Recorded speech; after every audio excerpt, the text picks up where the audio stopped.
అక్కస్ అంటే లాటిన్ భాషలో నీడిల్ అని, పంక్చర్ చేయడం అంటే నీడిల్ పెట్టడం, బాడీలో ఇన్సర్ట్ చేసేదాన్ని అక్యుపంక్చర్ సైన్స్ అంటారు. ఇది యాక్చువల్లీ మనకి ఎనర్జీ మెరిడియన్ సిస్టమ్ అని ఉంటుంది బాడీలో. ఎట్లయితే nerve system, arterial system, venous system ఉందో బాడీలో ఎనర్జీ మెరిడియన్ సిస్టమ్ అనేది ఉంది. సో ఆ ఎనర్జీ మెరిడియన్ సిస్టంలో నీడిల్స్ని ఇన్సర్ట్ చేసి దాన్ని అక్యుపంక్చర్ అంటండి. నీడిల్ ఇన్సర్ట్ చేసే వైద్య విధానమే మనకి అక్యుపంక్చర్ వైద్య విధానం. సార్, ఇది పూర్వపు వైద్యం అని చెప్తున్నారు కదా, అంటే ఈ నీడిల్స్ గుచ్చడం కానీ లేదంటే అంతకుముందు కాలంలో సురక అంటించేవారు అంటారు కదా, సో ఆక్యుపంక్చర్లో ఇదంతా భాగమేనా? మొక్సిబిషన్ అంటాము. అది కొన్ని అక్యుపంక్చర్ పాయింట్స్లో మనం పర్మనెంట్ స్కార్ ఇస్తే అక్కడి నుంచి ఆ పాయింట్ కంటిన్యూగా స్టిమ్యులేట్ అవుతూ మనకి ఎన్నో మంచి రిజల్ట్స్ ఇస్తుంది. మన భారతీయ వైద్య విధానం అంటే మన పూర్వీకులు కూడా మనకి కొన్ని పాయింట్స్ దగ్గర జనరలీ ఆ స్కార్స్ ఇచ్చేవాళ్ళు. అది rain meridian, stomach meridian cover అవుతూ చిన్నప్పుడు మనకి అంటే డైజెస్టివ్ ప్రాబ్లమ్స్ రాకుండా మనకి అది కాపాడే ప్రక్రియ అది. అట్లాగే మనం ఇక్కడ వెనకాల కానీ ఇక్కడ కానీ మనం చూస్తాం కాల్చేది, అది మనకి ఫిట్స్ రాకుండా మనం ఒకసారి పెడితే ఫిట్స్ మళ్ళీ తర్వాత రాలేదని చెప్తారు. సో మన పూర్వీకులకి అక్యుపంక్చర్ అనే వైద్య విధానం అనేది తెలుసు. యాక్చువల్లీ ఇండియన్ ఆరిజిన్ అంటారు అక్యుపంక్చర్. ఇది చాలా పురాతనమైనది, మీరు అన్నట్టుగా చాలా పురాతనమైన వైద్య విధానం. సుమారు 5,000 సంవత్సరాల క్రితం హాంగ్ డి నైజింగ్ అనే బుక్లో మనకి అక్యుపంక్చర్ బుక్ రూపంలో వెలువడింది. Though it is said to be Indian, అంటే చైనీస్ నుంచి మనం నేర్చుకుంటున్నా కానీ ఇట్ ఈస్ ఇండియన్ ఆరిజిన్. తర్వాత మనకి ఇండియా నుంచి త్రూ బుద్ధిజం చైనాకి స్ప్రెడ్ అయింది అంటారు. బుద్ధిజం కూడా మన దగ్గర నుంచి స్ప్రెడ్ అయిన తర్వాత వాళ్ళ దగ్గర ఎక్కువ అంటే ప్రాచుర్యంలో ఉంది. అట్లాగే అక్యుపంక్చర్ యాక్చువల్లీ మనకు 5,000 సంవత్సరాల క్రితం ఉన్న బుక్ మనం దాన్ని నిఘంటువుగా తీసుకుంటాం, హాంగ్ డి నైజింగ్ బుక్ అని. దానికంటే ముందు కూడా మన చరిత్రలో యాక్చువల్లీ మన హిస్టరీలో మన నలంద యూనివర్సిటీలో అక్కడ మనకి ఎన్నో ఎవిడెన్సెస్ ఉన్నాయి అక్యుపంక్చర్ మన ఇండియన్ ఆరిజిన్ అని చెప్పేసి. బట్ ఈ ఆరిజిన్ ఎక్కడి నుంచి అయినా కానీ ఇప్పుడు ప్రస్తుతం Chinese government they have developed it as their science and they have given patronage to the science and మనం వాళ్ళ నుంచి నేర్చుకుంటున్నాం ఇదే. But there are enough evidences that acupuncture is our heritage, Indian heritage. Actually మన భాషలోనే ఉంది acupuncture అనే వైద్య విధానం. పూర్వంలో అంటే కొన్నిసార్లు అంటారు గుస్సేసి అందా హోగయా. యాక్చువల్లీ అది అక్యుపంక్చర్ కాన్సెప్ట్. అది అంటే కోపం రాగానే లివర్ మెరిడియన్లో ఎనర్జీ స్టిమ్యులేట్ అవుతుంది, లివర్ ఎనర్జీ మెరిడియన్ ఐస్కి సప్లై చేస్తుంది. సో ఇదంతా సైన్స్ ప్రక్రియ, మనకి ముందు నుంచి తెలిసిన ప్రక్రియ, అందుకని మన భాషలో కూడా వచ్చింది. గుస్సేసి అందా హోగయా అంటాం, గుస్సేసి అందా హోగయా అంటాం. అట్లాగే ఖుషీసే పాగల్ హోయా అంటాం. మనం చూస్తే ఎవరైనా సడన్గా లాటరీ తగిలిందంటే వాళ్ళు పిచ్చిగా బిహేవ్ చేసే అవకాశం ఉంది. ఒక్కొక్కసారి హార్ట్ ఫెయిల్ అయ్యే ఛాన్సెస్ కూడా ఉన్నాయి. అంటే ఎక్కువ joy is related to heart మెరిడియన్కి ఒకసారి మనం ఎనర్జీ ఇస్తే కనుక అది మనకి అదే ఎనర్జీ బ్రెయిన్ కూడా సప్లై అవుతుంది. సో ఆ విధంగా మన భాషలోనే ఈ పదాలు ఎప్పుడో మనం వింటూనే ఉంటాం. మన ఆర్గాన్ క్లాక్ థియరీ అంటాం. యాక్చువల్లీ ఆర్గాన్ క్లాక్ థియరీ యాక్యుపంక్చర్లో మనం నేర్చుకుంటాము. ఈచ్ మెరిడియన్లో ఒక 2 అవర్స్ మనకి మ్యాక్సిమం ఎనర్జీ ఉంటుంది. ఈ ఆర్గాన్ క్లాక్ థియరీ ప్రకారమే మన దినచర్య మన పూర్వీకులు మనకి అలవాటు చేస్తున్నారు. మన దినచర్య వాళ్ళు మనకు డెవలప్ చేసి ఇచ్చినారు. ఈ టైంకి లేవాలి, ఈ టైంకి తినాలి, ఈ టైంకి వర్క్ చేయాలి అనేది. ఇదంతా కూడా అక్యుపంక్చర్ బేసే. అంటే అక్యుపంక్చర్లో ఈ 3 to 5 మ్యాక్సిమం ఎనర్జీ మనకి lung time, early morning 3 o'clock లేసి ఫీల్డ్స్లోకి వెళ్ళిపోయేవాళ్ళు మనం. సో ఇవన్నీ కూడా మనకి అక్యుపంక్చర్ బేస్డ్. అంటే మన మ్యాక్సిమం ఎనర్జీ ఏ టైంలో ఉందో ఆ టైం యూటిలైజ్ చేసుకునేటట్టుగా మన పూర్వీకులు మనకి గైడ్ చేసి మనకి దినచర్య వాళ్ళకి డెవలప్ చేసి ఇచ్చారు. ఈ ఆర్గాన్ క్లాక్ థియరీ ఫాలో చేస్తూ ఇండియన్స్ ఫాలో చేసినట్టుగా త్రూఅవుట్ వరల్డ్ ఎక్కడ ఫాలో చేయరు. That is also one of the evidences. Actually Buddhism ద్వారా స్ప్రెడ్ అయినట్టు even Buddha got treated with acupuncture అని చెప్పేసి మన హిస్టరీ చెప్తా ఉంది. Anyway now we are learning from China. Sir, ఆక్యుపంక్చర్కి ఆక్యుప్రెషర్కి తేడా ఏంటి సార్ అసలు? ఈ పర్టికులర్ మెరిడియన్స్లో ఎనర్జీ మెరిడియన్స్లో మనం నీడిల్ ఇన్సర్ట్ చేస్తే ఎనర్జీ మెరిడియన్ సిస్టమ్ ఉంది మన బాడీలో. ఎట్లయితే నర్వస్ సిస్టమ్ ఉందో, ఆర్టీరియల్ సిస్టమ్ ఉందో, ఇప్పుడు దే హ్యావ్ అంటే ఈ 5000 years బ్యాక్ వాళ్ళ బుక్లో ఇచ్చిన ఎనర్జీ మెరిడియన్ సిస్టమ్.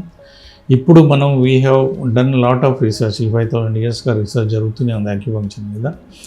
ఇప్పుడు ఈ లేటెస్ట్ రీసెర్చ్లో ఏంటంటే అక్కడ యాక్యుపంక్చర్ పాయింట్స్ దగ్గర ఆ మెరిడియన్ సిస్టమ్ దగ్గర ఎనర్జీ మన ఎలక్ట్రికల్ రెసిస్టెన్స్ లో ఉంటుంది. సౌండ్ వేవ్స్ చాలా ఫాస్ట్గా పాస్ అవుతాయి, అంటే మైక్రో ఎలక్ట్రిసిటీ. సో ఈ బేస్ మీద వాళ్ళు పూర్తి మెరిడియన్స్ని ట్రేస్ చేయగలిగారు. అక్కడ మెరిడియన్ సిస్టమ్ ఏదైతే పైప్ లైన్ ఛానల్స్ అంటామో ఆ ఛానల్ దగ్గర క్యూటేనియస్ లేయర్స్ సన్నగా ఉండడం, అదంతా ఎలక్ట్రాన్ మైక్రోస్కోప్లో చూశారు. డై ఇంజెక్ట్ చేసి each meridian no they have scientifically proven. ఈ సైంటిఫికలీ ప్రూవ్ చేసిన, ఇన్ని సంవత్సరాల తర్వాత ప్రూవ్ చేసిన మెరిడియన్ సిస్టమ్ ఏదైతే ఉందో అది మనకు 5000 years బ్యాక్ హాంగ్లీ నైజింగ్ బుక్లో ఇచ్చిన మెరిడియన్స్ ఎగ్జాక్ట్లీ సేమ్ ఉన్నాయి. అంటే though we say that we are in scientific era, మనకు సైన్స్ ప్రూఫ్ కావాలి అది ఇది అంటాం, కానీ they have found it scientifically 5000 years back. మనం తెలుసుకోవడానికి 5000 సంవత్సరాలు మనకు పట్టింది. Now it is each meridian has been scientifically demonstrated and acupuncture అంతా సైంటిఫిక్ బేసిస్ మీదనే నడుస్తుంది. ఇప్పుడు lot of research is going on. So యాక్యుపంక్చర్కి యాక్యుప్రెషర్కి డిఫరెన్స్ ఏంటంటే నీడిల్ మనం ఇన్సర్ట్ చేస్తేనేమో అది యాక్యుపంక్చర్, యాక్యుస్ అంటే నీడిల్. అదే పాయింట్ మీద మనం థమ్తో కానీ ప్రెస్ చేస్తే, లేదా జిమ్మితో ప్రెస్ చేస్తే, లేదా మొడాలిటీతో మనం ప్రెస్ చేస్తూ ఉంటే పాయింట్ని అల్టిమేట్లీ ఆ పాయింట్ స్టిమ్యులేట్ చేయడం. విత్ హ్యాండ్ కానీ అనదర్ జిమ్మితో కానీ స్టిమ్యులేట్ చేస్తే అది యాక్యుప్రెషర్ అవుతుంది. నీడిల్ ఇన్సర్ట్ చేస్తే యాక్యుపంక్చర్ అవుతుంది. Science is the same. మనం ఓవరాల్గా నేర్చుకునే సైన్స్ సేమ్, కానీ నీడిల్ పెట్టలేని వాళ్ళు మనం యాక్యుప్రెషర్ చేయొచ్చు. యాక్యుప్రెషర్కి ఉన్న ఇంపార్టెన్స్ దానికి ఉందంటే దానికి సడన్గా నీడిల్స్ అవసరం లేకుండా కూడా మనం ఆ పాయింట్స్ తెలిసింటే మనం యాక్యుప్రెషర్ చేసి పేషెంట్ని కాపాడే అంటే సిచ్యువేషన్స్ రావచ్చు. ఫ్లైట్లో ఏదైనా పేషెంట్కి హార్ట్ అటాక్ వస్తుందంటే మనం ఇమీడియట్గా యాక్యుప్రెషర్ చేయొచ్చు నీడిల్ లేకున్నా కానీ. సో అట్లాంటి అడ్వాంటేజ్ ఉన్న సైన్స్ ఇది. అంటే యాక్యుపంక్చర్లోనే మనం ప్రెస్ చేస్తే యాక్యుప్రెషర్, నీడిల్ ఇన్సర్ట్ చేస్తే యాక్యుపంక్చర్ అండి. సార్ బాడీలో ఒక్కో పార్ట్కి ఒక్క విధంగా ఉంటుంది సార్ ట్రీట్మెంట్ ఇందులో కూడా? లేదండి, యాక్యుపంక్చర్ హోల్ బాడీని ఇంటిగ్రల్ హోల్గా చూస్తుంది. అంటే మనకి బాడీలో అన్ని పార్ట్స్ కూడా ఇంటర్లింక్డ్ ఉన్నాయి, వాటికి కనెక్షన్స్ అంతా క్లియర్గా మనకి యాక్యుపంక్చర్ సైన్స్ మనం నేర్చుకుంటే తెలిసిపోతూ ఉంటుంది. సపోజ్ బ్రాంకియల్ అస్తమా ఉంది. బ్రాంకియల్ అస్తమా ఉంది అంటే మనం ఎంతసేపు అలోపతిలో మనం యాజ్ ఎ మెడికల్ డాక్టర్ నేను చెస్ట్ ఎక్స్రే తీస్తాను, HRCT చేస్తాను, అంటే సిటీ స్కాన్ చేసిన ఇక్కడి వరకే చూస్తాను. స్పైరోమెట్రీ అంటాం, ఇది అంటే ఓవరాల్గా మనం టార్గెట్ చేసేది లంగ్స్నే. కానీ bronchial asthma according to acupuncture ఎక్కడి నుంచైనా ఆరిజిన్ కావచ్చు. ఇక్కడ ప్రెసిపిటేట్ అవుతుంది, ఇక్కడ ఫోకస్ అవుతుంది, ఇక్కడ దాని డిసీజ్ని మనకి ఎగ్జిబిట్ చేస్తుంది. బట్ ఒకటి బ్రాంకియల్ అస్తమాకి we can give 32 different prescriptions. 32 రకాలుగా మనము వేరే అంటే 32 కారణాలు ఉన్నాయి అస్తమా రావడానికి. అదే మనం అలోపతి ప్రకారం ఏంటంటే బ్రాంకస్ కన్స్ట్రిక్ట్ అవుతుంది, దాన్ని డైలైట్ చేస్తాము, ఇన్ఫ్లమేషన్ అవి చూసుకొని దానికి తగ్గట్టుగా మెడిసిన్స్ ఇస్తాం. అందుకే అది తాత్కాలికం అవుతుంది, ఎందుకంటే we are focusing only where it is getting exhibited. కానీ దాని రూట్ కాజ్ ఎక్కడ ఉందో మనం తెలుసుకోలేకపోతున్నాం. అందుకే బ్రాంకియల్ అస్తమా ఇంకా ఇయర్స్ టుగెదర్ అట్లాగే సఫర్ అవుతూ ఉంటారు patients. But here we can go to the root cause and find out the root cause and treat accordingly. That is the beauty of acupuncture. So యాక్యుపంక్చర్లో అంత డీప్గా వెళ్ళే chances ఉన్నాయి మనకి. ఆక్యుపంక్చర్ వల్ల లాభాలు ఏంటి సార్? అనేక లాభాలు ఉన్నాయండి. First of all we can completely avoid the drugs. మనకి డ్రగ్స్కి ఎన్నో మెడిసిన్స్, ఇప్పుడు ఆస్టియోఆర్థరైటిస్ని అంటాం. మోకాళ్ళ నొప్పులు అంటే మనం ఏం చేస్తున్నాం, చదవడానికి అయితే చాలా చదువుతాం, దాని లిగమెంట్స్ దాన్ని అన్నీ చదువుతాం. మనం డీజనరేటివ్ ప్రాసెస్ అంటాం, ఏజింగ్ ప్రాసెస్ అంటాం. Actually we give up. మనం పైనుంచి కాశ్మీర్ నుంచి కన్యాకుమారి వరకు ఎక్కడ ప్రాబ్లం ఉన్నా కానీ పెయిన్ కిల్లర్ ఇస్తాం. ఇనీషియల్గా పెయిన్ కిల్లర్ ఇస్తాం, కార్టిలేజ్ డెవలప్ చేయడానికి ట్యాబ్లెట్స్ తింటాం, కానీ అవన్నీ టెంపరీ రిలీఫ్ కోసమే మనం. బట్ ఆ డీజనరేటివ్ ప్రాసెస్ రియల్గా మనం స్టాప్ చేయగలుగుతున్నామా? చేయలేము అలోపతి ప్రకారం. But with acupuncture we can definitely stop the degenerative process. ఎందుకంటే డీజనరేషన్ ఎందుకు అవుతుందో మనం దాన్ని ట్రీట్ చేస్తాం యాక్యుపంక్చర్లో. సో యాక్యుపంక్చర్లో మనము we can go to the root cause and treat and we can stop the medications. And యాక్యుపంక్చర్లో అన్నిటికంటే మందులు ఏమి ఇవ్వట్లేదు కనుక there are no side effects అంటూ ఏమీ లేవు. And we can prevent so many side effects of the drugs which are causing so many side effects. అట్లా కాకుండా acupuncture can be combined with any therapy because we are not giving any medicine inside. Suppose ఒక bronchial అస్తమాకి ఒక drug ఆయుర్వేదాల్లో పైల్స్కి ఆయుర్వేదాల్లో ఒక మంచి మందు ఉంది, అది వేసుకుంటూ మనం యాక్యుపంక్చర్ చేసుకోవచ్చు. అస్తమాకి యాక్యుపంక్చర్ ఎక్సలెంట్గా వర్క్ చేస్తుంది. దాంతోపాటు మనం హోమియోపతి యాడ్ చేసుకోవచ్చు because we are not giving any medicine here. ఇది వేరే మెడిసిన్స్తో పాటు కూడా మనకి డెఫినెట్గా మనం యాక్యుపంక్చర్ని అంటే మంచిగా వాడుకోవచ్చు to give them utmost benefit to the patients. So ముఖ్యంగా మనం ఇక్కడ సైడ్ ఎఫెక్ట్స్ ఏం లేకుండా ట్రీట్ చేస్తాము, రూట్ కాజ్ ట్రీట్ చేస్తాము. అండ్ వేరే మెడిసిన్స్తో కానీ వేరే వచ్చే సైడ్ ఎఫెక్ట్స్ కూడా మనం ట్రీట్ చేసే అవకాశం ఉంది. సో ఆ విధంగా చూసుకుంటే మనకి there are so many effects. మనకి అనల్జెసిక్ ఎఫెక్ట్ ఉంది, ఇమ్యూనిటీ ఇంక్రీజింగ్ చేసే ప్రాపర్టీ ఉంది యాక్యుపంక్చర్లో, హోమియోస్టాటిక్ మెకానిజం ఉంది. వీటన్నిటి ద్వారా we can go to the root cause and do systemic disorders కూడా మనం ట్రీట్ చేసే అవకాశం ఉంది. సో మెడిసిన్ అనేది యూజ్ చేయడానికి లేదు కాబట్టి ఒక ట్రీట్మెంట్ చేస్తున్నప్పుడు మీరు తర్వాత ఫుడ్ డైట్ కానీ లేదంటే ఎక్సర్సైజ్, యోగా లాంటివి చెప్తుంటారు సార్? తప్పకుండా ఏది అవసరం ఉంటే అది మనం అడ్జెంట్ తీసుకోవచ్చు. యాక్చువల్లీ యాక్యుపంక్చర్ మనం చేసి కరెక్ట్గా మనం ట్రీట్మెంట్ చేయగలిగితే ఇంకా వేరే ఏమీ చేయాల్సిన అవసరం లేదు. వేరే ఫిజియోథెరపీ కానీ, యోగా కానీ, ప్రాణాయామం కానీ, మెడిటేషన్ కానీ ఇవన్నీ చేయాల్సిన అవసరం లేదు. Because we're treating from inside. లోపల ఉన్న బ్లాక్స్ని మనం క్లియర్ చేస్తూ ఉన్నాం. లోపల ఉన్న బ్లాక్స్ని క్లియర్ చేస్తున్నాం, ఇమ్యూనిటీ ఇంక్రీజ్ చేస్తున్నాం, పేషెంట్కి రూట్ కాజ్ ట్రీట్ చేస్తూ ఉన్నాం. బట్ స్టిల్ మీరు అన్నట్టుగా మనకు ఎప్పుడైతే అవసరం ఉందనుకోండి, బ్రాంకియల్ అస్తమా ట్రీట్ చేస్తున్నాం, వాళ్ళకి ఇంకా ప్రాణాయామం అవి మనం టెక్నిక్స్ నేర్పిస్తే ఇంకా వాళ్ళు లంగ్ కెపాసిటీ పెంచుకునే అవకాశం ఉంటుంది. అట్లాగే బ్యాక్ ఎక్ కానీ, సర్వైకల్ స్పాండిలోసిస్ కానీ కొన్ని మనం ట్రీట్ చేసినప్పుడు పేషెంట్స్ తగ్గిన తర్వాత వాళ్ళకి ఆ ఫ్లెక్షన్ ఎక్స్టెన్షన్ ఎక్సర్సైజెస్ అవి చెప్తూ ఉంటే ఆ ఫ్లెక్సిబిలిటీ వాళ్ళు మెయింటైన్ చేసుకుంటే కనుక లైఫ్లో ఇంకా యాక్యుపంక్చర్ వచ్చిన రిజల్ట్ మళ్ళీ తర్వాత అది లాంగిటీ ఇస్తుంది డెఫినెట్గా. Because you're treating the root cause. ఆ లాంగిటీని ఇంకా పెంచే అవకాశం ఉంటుంది, ఇంకా పేషెంట్ లైఫ్ ఇంకా సూట్ చేసే అవకాశం ఉంటుంది. సో వీ డెఫినెట్లీ ఎప్పుడైతే అవసరం ఉందో ఎక్సర్సైజ్ చెప్తాము, యోగా చేయమని చెప్తాము, వాకింగ్ చేయమని చెప్తాము, ప్రాణాయామం చేసుకోమని చెప్తాము. సార్ బాడీలో ఎక్కడైనా పెయిన్కి ఒకసారి ట్రీట్మెంట్ తీసుకున్నాక మళ్ళీ అది రాదని ఏమన్నా ఉందా సార్? అంటే ఈ ట్రీట్మెంట్ పర్మనెంట్గా ఉంటుందా? Yeah definitely, because we're treating the root cause. మనం నొప్పిని తగ్గించట్లేదు. నొప్పి డెఫినెట్గా నొప్పి తగ్గడానికి చాలా మంచి పాయింట్స్ ఉన్నాయి యాక్యుపంక్చర్లో. నిజానికి యాక్యుపంక్చర్ ఇంత ఫాస్ట్గా డెవలప్ కావడానికి reason acupuncture actually though it is set to be very very old therapy, 5000 years back నుంచి ఉన్న థెరపీ అయినా కానీ వెలుగులోకి వచ్చింది మట్టుకు 3-4 decades నుంచే. ప్రెసిడెంట్ నిక్సన్ చైనాకి వెళ్ళినప్పుడు వాళ్ళ అసిస్టెంట్కి అపెండిసైటిస్ అయింది. అపెండిసైటిస్ని వాళ్ళు నీడిల్స్తో ట్రీట్ చేశారు. వితౌట్ ఎనీ సర్జరీ మనకు నీడిల్స్ పెట్టి అపెండిసైటిస్ కొంచెం సేపట్లోనే ట్రీట్ చేయగలిగారు. So president Nixon got fascinated. చూసి తను మళ్ళీ యూఎస్కి వెళ్ళిన తర్వాత WHO రిక్వెస్ట్ చేసినాడు, ఈ సైన్స్ చాలా మంచిగా ఉంది, this science has to be అంటే త్రూఅవుట్ వరల్డ్ వెళ్ళాలి, చాలా మంచి సైన్స్ అదని చెప్పేసి WHO రిక్వెస్ట్ చేస్తే WHO వాళ్ళు చైనీస్ గవర్నమెంట్ రిక్వెస్ట్ చేస్తే వాళ్ళు కొన్ని చాప్టర్స్ వాళ్ళు ఇంగ్లీష్ కన్వర్ట్ చేసి త్రూఅవుట్ వరల్డ్కి అందించినారు.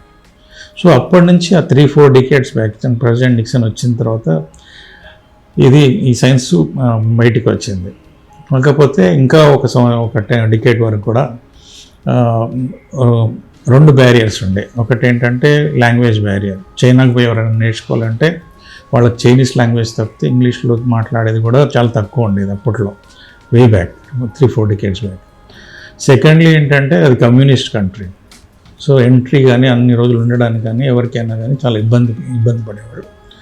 ఎప్పుడైతే చైనా వరల్డ్ ట్రేడ్కి ఓపెన్ అయిందో అప్పుడు ఈ ఇన్ఫ్లో పెరిగింది, యాక్యుపంక్చర్ నేర్చుకోవడానికి ఛాన్సెస్ పెరిగినాయి. అట్లాగే ఈలోపు వాళ్ళు ఇంగ్లీష్ కూడా అంటే ఆ భాషలో కూడా వాళ్ళకి కొంచెం ప్రావీణ్యత వచ్చి they could communicate. And so అప్పటి నుంచి సైన్స్ బయటికి వచ్చింది.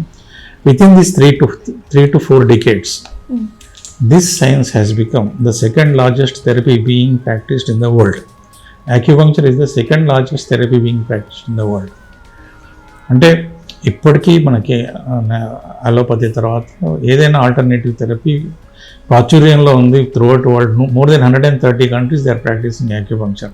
పార్ట్స్ ఆఫ్ ద కంట్రీస్ అవ్వచ్చు, కొన్ని కంట్రీస్లో ఇన్సూరెన్స్ కవరేజ్ ఉంది, కొన్ని కంట్రీస్లో వాళ్ళకి ఇండిపెండెంట్ కాలేజెస్ ఉన్నాయి. సో ఇంత అంటే ఫాస్ట్గా డెవలప్ కావడానికి రీజన్ ఏంటంటే అనల్జెసిక్ ఎఫెక్ట్, పెయిన్ తగ్గించే గుణం. యాక్యుపంక్చర్ అంత తొందరగా పాపులారిటీ రావడానికి రీజన్ నొప్పి తగ్గించే గుణం. బట్ యాక్చువల్లీ నొప్పి తగ్గించే గుణం అంటే ఎంత పోటెంట్ అనల్జెసిక్ ఎఫెక్ట్ ఉందంటే యాక్యుపంక్చర్లో ఈవెన్ క్యాన్సర్ పెయిన్ ఉంటుంది కదా, మార్ఫిన్ కానీ పెథిడిన్ కానీ రిలీఫ్ ఇవ్వని కేసెస్ కూడా మన యాక్యుపంక్చర్లో ఆ పెయిన్ రిలీఫ్ ఇవ్వచ్చు. అంత పోటెంట్ అనల్జెసిక్ ఎఫెక్ట్ ఉంది. ఆ అనల్జెసిక్ ఎఫెక్ట్ తోటే యాక్యుపంక్చర్ అనల్జీసియా అంటాం. అంటే సర్జరీ ముందు మనం మత్తు ఇస్తాం కదా, దాని బదులు యాక్యుపంక్చర్ నీడిల్స్ ఇన్సర్ట్ చేసి మనం మత్తు ఇచ్చేయచ్చు పేషెంట్కి. మత్తు అవసరం లేకుండా నీడిల్స్ తోటి మనం అనల్జీసియా అంటాం అదే. సో అంత పోటెంట్ అనల్జెసిక్ ఎఫెక్ట్ ఉంది కనుక యాక్యుపంక్చర్ అంత ప్రాచుర్యంలోకి ఇంత తక్కువ టైంలో బయటకు వచ్చింది. And now it is being practised in more than 130 countries throughout world.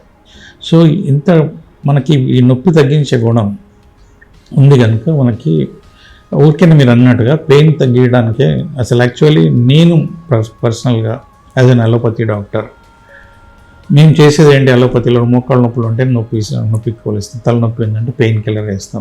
ఏదైనా కానీ కాశ్మీర్ టు కన్యాకుమారి ఎక్కడ నొప్పి ఉన్నా పెయిన్ కిల్లర్ ఇస్తాము. ఆ టాబ్లెట్ ఎఫెక్ట్ ఉన్నంత వరకు నొప్పి తగ్గుతుంది, మనకి ఆ ఇన్ఫ్లమేషన్ తగ్గిందంటే కొన్ని రోజుల వరకు ఉపశమనం ఉంటుంది. కానీ క్యూర్ కాదు, మళ్ళీ ఆ ప్రాబ్లం రిపీట్ అయ్యే అవకాశం ఉంటుంది. అదే మనం యాక్యుపంక్చర్లో we are treating the root cause of the disease. ఆ పెయిన్ ఎందుకు వచ్చిందో దాన్ని మనం ట్రీట్ చేస్తాం. మోకాళ్ళ నొప్పులు ఉన్నాయి, ఆస్టియోఆర్థరైటిస్ ఉంది, రుమటాయిడ్ ఆర్థరైటిస్ ఉంది, దానికి రూట్ కాజ్ ట్రీట్ చేస్తాం మనం. పర్సనల్లీ నేను చెప్పేది ఏంటంటే నేను అనల్జెసిక్ పాయింట్స్ చాలా ఉన్నాయి బాడీలో. ఇట్లాంటి పేషెంట్స్ అక్యూట్ సియాటికాతో వచ్చినా కానీ నేను అనల్జెసిక్ పాయింట్స్ తీసుకోను. పెయిన్ ఈజ్ ఏ బూన్ అంటాను నేను. బాడీ లోపల ప్రాబ్లం ఉంది, అది మనకి బాడీ ఎగ్జిబిట్ చేస్తుంది. నొప్పి ఊరికనే రాదు కదా, నొప్పి ఏదో ప్రాబ్లం ఉంటేనే నొప్పి వస్తుంది. సో ఆ నొప్పి ఎగ్జిబిట్ చేస్తుంది. That means body is showing that దిర్ is some problem inside the body. So ఆ ప్రాబ్లం తగ్గి నొప్పి తగ్గాలి. సో ప్రాబ్లం తగ్గించే గుణం మనకి యాక్యుపంక్చర్లో ఉంది కనుక మనం ఫస్ట్ దాన్ని తగ్గించుకోవాలి. అదర్వైజ్ మనం ఓన్లీ పెయిన్కి పాయింట్స్ పెడితే నిమిషాల మీద తగ్గుతుంది పెయిన్, కానీ మళ్ళీ మనం తీసేయగానే మళ్ళీ రావచ్చు. అట్లా కాకుండా యాక్యుపంక్చర్లో నొప్పి తగ్గించే గుణం ఉంది, but still we don't use అంటే అన్లెస్ అండ్ అంటిల్ స్పెసిఫిక్గా పేషెంట్ క్యాన్సర్ పేషెంట్ నొప్పికి వస్తే వాళ్ళకి పెడతాం. కానీ అదర్వైజ్ ఈ బ్యాక్ ఎక్ కానీ ఆస్టియోఆర్థరైటిస్ని I don't take any analgesic points. మేము వేరే డిసీజ్ అంటే డిసీజ్ రిలీఫ్ కోసం ట్రీట్ చేస్తాం, ఆ పాయింట్స్ సెలెక్ట్ చేసుకుంటాం. ఆ డీజనరేటివ్ ప్రాసెస్ స్టాప్ కావడానికి పాయింట్స్ తీసుకుంటాం, రీజనరేషన్కి స్కోప్ ఉన్న పాయింట్స్ తీసుకుంటాం. అప్పుడు మనకి పెయిన్ ఆటోమేటిక్గా తగ్గుతుంది, అది పర్మనెంట్గా రిలీఫ్ ఇస్తుంది, లాంగ్ లాస్టింగ్ రిజల్ట్స్ ఇస్తుంది. సార్, ఆక్యుపంక్చర్ వల్ల ఇన్ని లాభాలు ఉన్నా కూడా ఇంకా కొంతమందిలో అసలు అవేర్నెస్ లేదు. ఈ ట్రీట్మెంట్లో మొత్తం నీడిల్స్ ట్రీట్మెంట్ ఉంది అంటే నొప్పిగా ఉంటుందేమో, లేదంటే సేఫా కాదా, కాస్ట్లీ ఉంటుందేమో అని చాలా డౌట్స్తో ఉండిపోతారు. వాళ్ళకి మీరు చెప్పేది? యా, చాలా చక్కటి ప్రశ్న సార్ మీరు. ఇట్లాంటి అపోహలు చాలా ఉన్నాయి. Though it is Indian origin అంటాం మనం. ఇప్పుడు నార్త్లో ఇప్పుడు యాక్యుపంక్చర్ చాలా ఫేమస్ అయిపోయింది, యాక్యుపంక్చర్. ఇంకా మనకు సౌత్కి వస్తే కనుక అంత ఇంకా ప్రాచుర్యం లేదు. బట్ స్టిల్ త్రూఅవుట్ వరల్డ్ నేను చెప్పాను కదా, ప్రపంచంలో ఈ 30 సంవత్సరాలు 3 decadesలోనే మనకు almost 130 countries they are practice acupuncture because of the results మంచిగున్నాయి కనుక మనకి this is the second largest therapy being practice in the world. WHO మీరు ఎప్పుడైనా ఈ గైడ్లైన్స్ చూడండి, ఇది అంటే అంత ప్రాచుర్యంలోకి వచ్చేసింది. ఇది మన దగ్గర ఇంకా ప్రాచుర్యంలోకి రాలేదు, బికాస్ ఇది ఇంకా మనకు government has given acupuncture as state, దానికి ఒక సపరేట్ స్టేటస్ ఇచ్చారు, మోడ్ ఆఫ్ థెరపీ అని సపరేట్ స్టేటస్ ఇచ్చారు, దానికి కొన్ని రూల్స్ ఫ్రేమ్ చేశారు. ఇది ఇంకా మెయిన్ లైన్కి వచ్చింటే, మనకి గవర్నమెంట్ మెయిన్ లైన్కి వచ్చింటే ఆటోమేటిక్గా ఇంకా పబ్లిక్లోకి తెలిసిపోయేది. పబ్లిక్ ఇంకా భయపడడానికి రీజన్ ఏంటంటే ప్రాపర్ ఇంకా దానికి ఆదరణ లేకపోవడం. వేరే కంట్రీస్లో ఉన్నట్టుగా ఆల్రెడీ కాలేజెస్ స్టార్ట్ చేసి వాళ్ళకి దానికి కూడా ఇన్సూరెన్సెస్ కవరేజ్ చేస్తే కనుక డెఫినెట్గా యాక్యుపంక్చర్ కూడా లైమ్ లైట్లోకి వచ్చేస్తుంది మన దగ్గర. అవసరం కూడా అది, because we're treating the body from the root నుంచి ట్రీట్ చేస్తున్నాం without any side effects. And more importantly this is our heritage. మన హెరిటేజ్ని మనం కాపాడుకోవాలి తప్పకుండా. ఇది దీనివల్ల చాలా కంట్రీస్ వాళ్ళు దేర్ అంటే ఎంతో మెడికల్ ఎక్స్పెన్సెస్ని తగ్గించుకోగలుగుతున్నారు. ఇన్ఫ్యాక్ట్ ఒక సర్జరీ చేస్తున్నాం అనుకోండి, ఒక పేషెంట్కి మోకాళ్ళ నొప్పులకి సర్జరీ గవర్నమెంట్ తరఫు నుంచి చేస్తున్న దానికి యాక్యుపంక్చర్లో ట్రీట్ చేసి వాళ్ళకి ఇచ్చే రిలీఫ్కి అంతకంటే మంచి రిజల్ట్ ఇస్తాం మనం యాక్యుపంక్చర్లో. సో దీని కాస్ట్ దాని కాస్ట్ కంపేర్ చేసుకుంటే కనుక ఆస్మాన్ జమీన్ ఫరక్ ఉంటుంది. అంటే చాలా చాలా తక్కువ ఖర్చులో మనము యాక్యుపంక్చర్ తోటి కంప్లీట్ రిలీఫ్ ఇవ్వచ్చు పేషెంట్స్కి. నిజానికి యాక్యుపంక్చర్ అంత కాస్ట్లీ కాదు,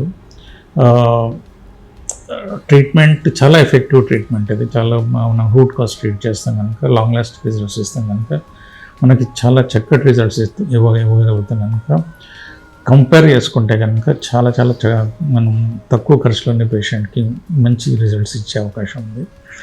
సెకండ్లీ, మీరు అన్నట్టుగా నీడిల్ కుచ్చుతారు, అది దాని భయం ఉంటుంది. యాక్యుపంక్చర్లో మేము యూజ్ చేసే నీడిల్స్, మేమైనా ప్రపంచవ్యాప్తంగా యూజ్ చేసే నీడిల్స్ 28 to 32 గౌస్. 32 గౌస్ అంటే మనం వాడే నీడిల్స్, గౌస్ అంటే ఎంత ఎక్కువ నెంబర్ ఉంటే అంత తక్కువ, అంత సన్నగా నీడిల్స్. మనం అలోపతిలో వాడే నీడిల్ 23 to 24 గౌస్. అది మనము నీడిల్ ఇన్సర్ట్, సిరింజ్లో మెడిసిన్ తీసుకొని నీడిల్ మనం బటక్కి ఇచ్చిన, హ్యాండ్కి ఇచ్చిన, నీడిల్ ఇన్సర్ట్ చేసిన దానికంటే కూడా మందు దిగేప్పుడు నొప్పి ఉంటుంది మనకి అలోపతి, మనం గమనించి ఉంటే కనుక. ఇక్కడ దానికంటే చాలా సన్న నీడిల్స్. అలోపతిలో మనం వాడేది 24 needle. Even insulin syringe, insulin needle అంటాం కదా, సన్న నీడిల్ ఉంటుంది చూడండి, అది కూడా 26 నెంబర్. దానికంటే సన్న నీడిల్స్ మనం 30 to 32 గౌస్ జనరల్గా వాడతారు. సో అంత సన్న నీడిల్స్ మనం ఇన్సర్ట్ చేస్తాం. అండ్ మందు దిగేటప్పుడే మనకి ఎక్కువ పెయిన్ తెలుస్తుంది. ఇక్కడ మనం ఎటువంటి మందు ఇవ్వట్లేదు. సో మందు లేదు కనుక మనకి సన్న నీడిల్స్ వాడుతున్నాం కనుక పెయిన్ ఏమి ఉండదు. లిటరల్లీ యాక్యుపంక్చర్ యాక్చువల్లీ అంత పెయిన్ఫుల్ కాదు.